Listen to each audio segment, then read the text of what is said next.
রূপালী ব্যাংকের সাবেক ব্যবস্থাপনা পরিচালক ওবায়দ উল্লাহ আল মাসুদকে চেয়ারম্যান করে ইসলামী ব্যাংকের ৫ সদস্যের নতুন পরিচালনা পর্ষদ গঠন করা হয়েছে।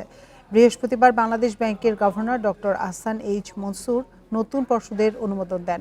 ইসলামী ব্যাংকের স্বতন্ত্র পরিচালকরা হলেন পর্ষদের চেয়ারম্যান মোহাম্মদ ওবায়দ উল্লাহ আল মাসুদ, বাংলাদেশ ব্যাংকের সাবেক নির্বাহী পরিচালক খুরশিদ ওহাব, আল আরাফা ব্যাংকের সাবেক উপব্যবস্থাপনা পরিচালক আব্দুল জলিল, ঢাকা বিশ্ববিদ্যালয়ের ব্যাংকিং বিভাগের অধ্যাপক এম মাসুদ রহমান এবং চার্টার্ড অ্যাকাউন্ট্যান্ট আব্দুস সালাম।